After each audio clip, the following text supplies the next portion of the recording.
ኢትዮጵያ አሁን ባለችበት ሁኔታ ምርጫ ልታደርግ የምትችልበት ሁኔታ ላይ አይደለም። አሁን እንዳሉት እንደዚህ መንታ ልቡ ነው ጎሰኛውንም ላለማስቀየም ኢትዮጵያውንም ላለማስቀየም በመንግስት ኃላፊነት ጭክም ያለ ውሳኔ ባለመወሰናቸው የአገሪታው ሁኔታ ከቀን ቀን እየተመሰቃቀለ የሚሄድ ከሆነ ወቅቱ የሚጠይቀው ሊደርሺፕ ዴሊቨር ማድረግ አልቻሉም ማለት ነው። ስለዚህ ማንንም ሳይጠይቃቸው ራሳቸው ኃላፊነታቸውን ለሌላው ግን ማስተላለፍ አለባቸው።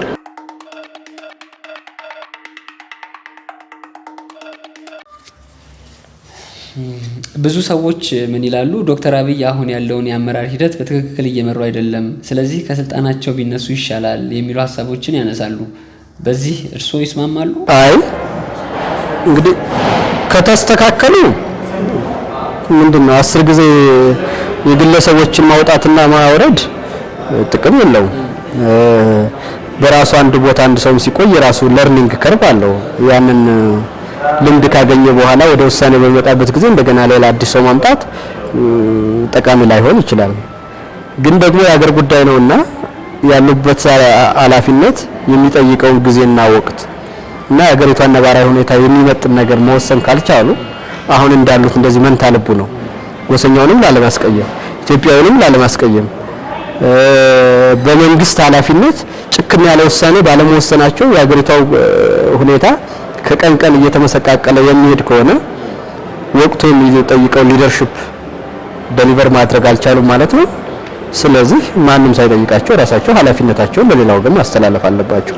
ምክንያቱም ነገሮች ከጊዜ ወደ ጊዜ እየተባባሱ ከሄዱ እየተሻሻሉ ካልሄዱ በሌላ ወገን ደግሞ ይሄ እስካሁን የሄድኩበት መንገድ ስህተት ነው፣ ወንጀለኛ መታገስ ለሌላ ወንጀለኛ ይዳርጋል።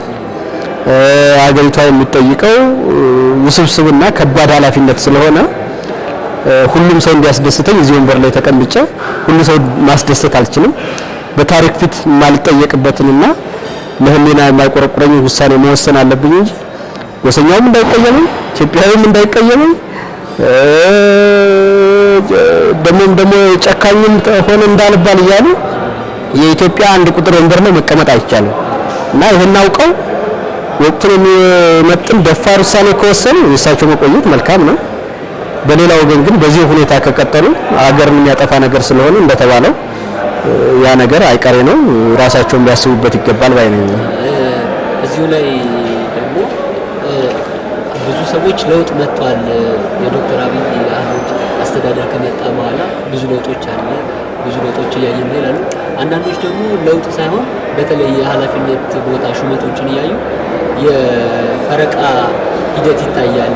ዋና ዋና ቦታዎችን በአንድ ከዚህ በፊት እንደነበረ በአንድ ጎሳ ወይም በአንድ ብሔር ሰዎች ቁጥጥር ስር እየወደቀ ነው ይላሉ። እርስዎ ሀሳቦት ምንድን ነው? ምንም ጥያቄ የለውም። የሚታዩ ምልክቶች ሁሉ በማስረጃ የሚታዩ ነገሮች ናቸው እነዚህ ነገሮች። ዋናው ነገር ግን አሁን የኢትዮጵያ ሕዝብ የፈለገው ለኢትዮጵያ ሕዝብ አለመተማመን፣ ለኢትዮጵያ ሕዝብ ባድነት፣ ኢትዮጵያ እንደ ሀገር የቆመቻቸውን እሴቶች ሁሉ አፈራርሶ የተቀመጠ ህገ መንግስት አለ እዛው ላይ። አሁንም በዛው ህገ መንግስት መሰረት አገሩን እናስቀጥላለን ነው የሚሉ። አንዳንድ አፋኝ የነበሩትን ነገሮች እነዛን አስተካክለን በኢህአዴግ ፕሮግራም እናንተም ሌላ ምርጫ አድርገን ዲሞክራሲ እናመጣለን የሚል አይነት ነገር ነው ያላችሁ። ያ ደግሞ ይሄ ሲስተም ፌል አድርጎ ነው ህዝቡ ያመፀው። ወጣቱ ስራ የሌለው፣ ኢኮኖሚው በዕዳ ጫና ፍዳውን የሚያየው፣ የወጭና የገቢ ንግድ እንደዚህ ሚዛን አጥቶ የምንገራገጨው፣ አጠቃላይ በዋጋ ንረት ፍዳችንን የምናየው ይሄ ፖሊሲ ስላልሰራ ነው። ዜጎች በየጊዜው የሚፈናቀሉት፣ አሁን እንዳልኩ በከባድ መሳሪያ በቡድን መሳሪያ የሚገዳደሉት፣ በኢትዮጵያ ውስጥ ይሄ ዞን ነው፣ ይሄ ክልል ነው፣ ይሄ ድንበር ነው የመጣው አሁን ባለው ስርዓት ችግር ነው። ስለዚህ ይሄ ስርዓት ይቀየር ነው ያለው ኢትዮጵያ። ስለዚህ ይሄ እስካልተቀየረ ድረስ ለውጥ መጣ ማለት አይቻልም። የታሰሩት ተፈቱ ማለት ይሄ አልበሸርም ወረደ ተብሎ ሰዎች ፈቱ ተባለ ትናንትና። አሁን ሱዳን ውስጥ ለውጥ አለ ልትለው ነው? ይሄ በምርጫ 97ም ኢህአዴግ እስረኞችን በሙሉ አስሮ ከዛ በኋላ ፈቷቸዋል።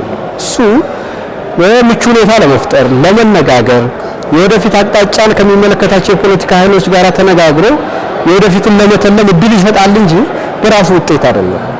ምንድነው የት ነው ያለ ነው?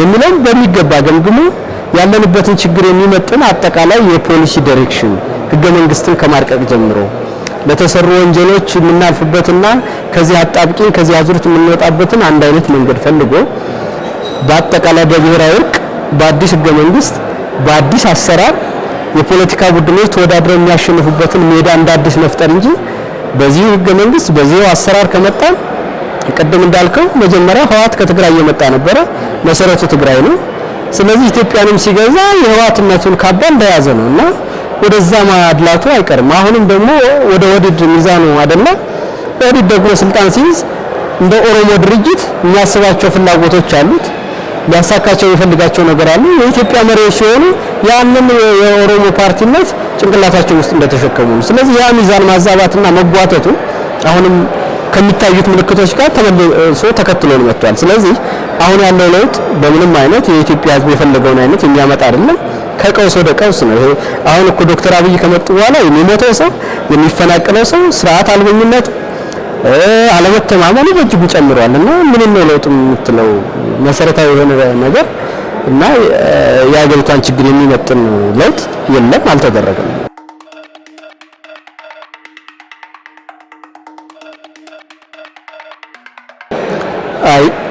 አሁን በኢትዮጵያ ሁኔታ እኮ አንድ ነገር በጣም እንደውም ከዛ ያነሰ የሆነው የህዝብ እና ቤቶች ቆጠራ ተሰርዟል ያ የተሰረዘ በኔ እምነት አሁን አገሪቷ ባለችበት ሁኔታ ያንን የሌጂቲሜሲ ነገር የህዝብ ይሁንታ ችግር ይገጥመዋል ነው እኔ እስከሚገባኝ ድረስ ሁለቱ ችግሮች ካሉ ህዝብና ቤት ቆጠራ ማከናወን የማንችልበት ቁመና ላይ ከሆነ ያንንም ደግሞ ብንቆጥረውም እንኳን ውጤቱን ህጋዊነቱና ቅቡልነቱ ችግር ውስጥ ይገባል ብለን ካመን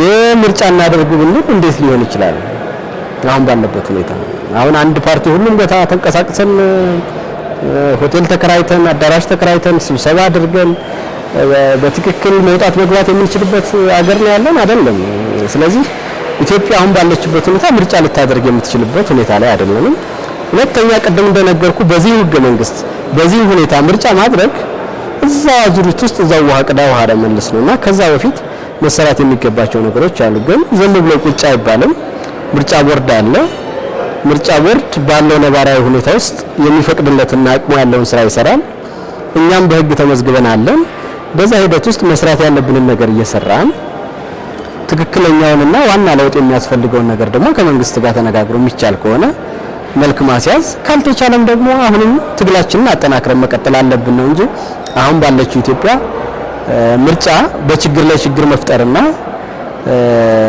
በሳት ላይ ቤንዚን እንደማርከፍከፍ እንጂ አሁን ባለው ኢትዮጵያ ምርጫ ማካሄድ በዚህ አንድ አመት ውስጥ የሚቻልበት ሁኔታ ላይ አይደለም ከዚህ ጋር በተያያዘ መንግስት ተደራጁ ሰብሰብ ብላችሁ ቁጥራቸው አነስ ብሎ ጠንካራ ፓርቲ መስርቱ ይላል አንዳንድ ሰዎች ደግሞ ምን ይላሉ እንደዚህ ሰብሰብ ብሎ መምጣት የተለያየ አይነት ሀሳቦችን የሀሳብ ቀውሶች ውስጥ መግባት ነው ምክንያቱም በርካታ የፖለቲካ ፓርቲዎች